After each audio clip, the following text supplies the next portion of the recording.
Thank you, Miller. And a lot of really what needs to be said has already been said, but I'm going to say what I wrote anyway. But the most important thing about today is that you are here.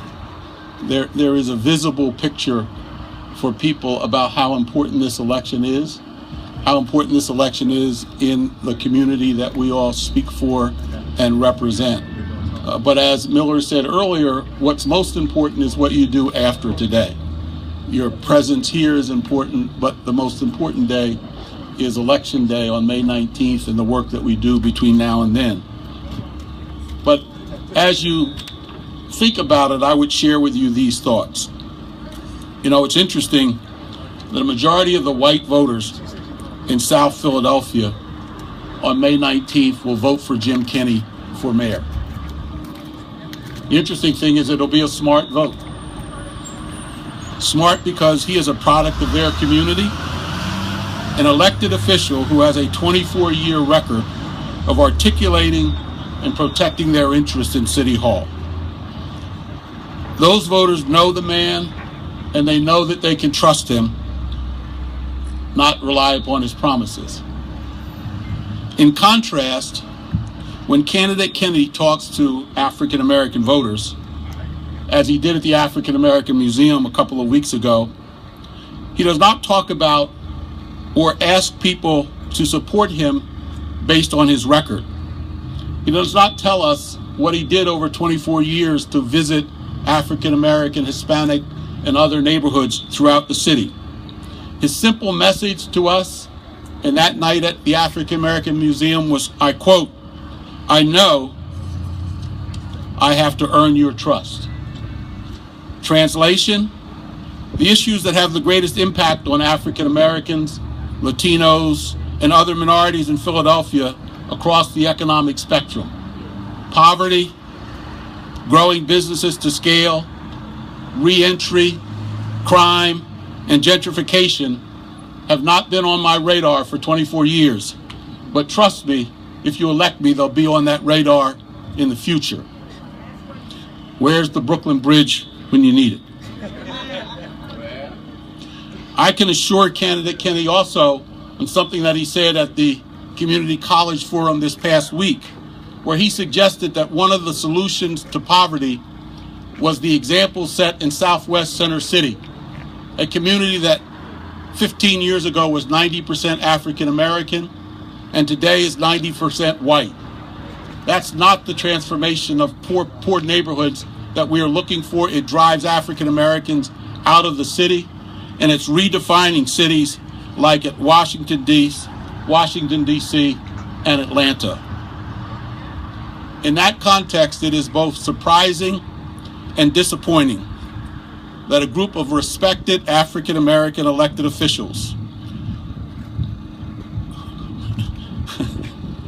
I won't read the rest of our African American elected officials who are elected essentially by African American voters to represent and protect their interests, who themselves have no history of partnership or working relationship with candidate Kenney on the core issues that are important to their constituents, and who hold office because of the work and the support of many of us who are here today, and on the memories and the foundation and the work that were done by great leaders in the past like Dave Richardson, Roxanne Jones, Gussie Clark, and Bill Gray. Those men and women, as I've said recently, will be rolling over in their graves and are rolling over in their graves at the notion that respected African American elected officials who essentially represent an African American constituency would turn over the mayor's office voluntarily to a community other than our own, particularly when there's a candidate available who represents the interest of our communities, who has worked in Harrisburg on issues that are important to the mayors of this city, who's worked in partnership on education issues with Representative Evans, in partnership on the questions of choice and how do we fix the schools in our community. It is confusing to me as to how they could reach that conclusion.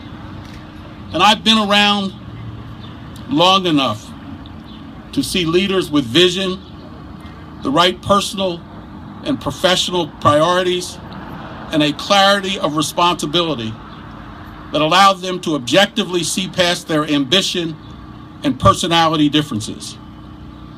I was personally there when Bill Gray supported Charlie Bowser and Wilson Goode, despite his upset at times with both of them, and sometimes serious upset. But I am confident that Bill Gray, my friend, confidant, and pastor for more than 35 years, were he here today, like those of us in this, when we started out we were in a room, but now those of us under the sun, and I believe a majority of the voters in this city, Bill Gray, Gussie Clark, Dave Richardson, John White Jr., Roxanne Jones, I believe that they would all stand up and support Anthony Hardy Williams to be the next mayor of the city of Philadelphia. And they would support him not just because he's an African-American man, not to say that's not important, but they would support him because he has a record and he understands that for Philadelphia to be a truly great city, as Reverend Marshall has already said, we must open the doors to prosperity and opportunity for families and everyone to realize their full potential. We thank all of you for being with us today, but we encourage you as we leave here and as the leaders here today have said, let's go forth and win a victory on May 19th.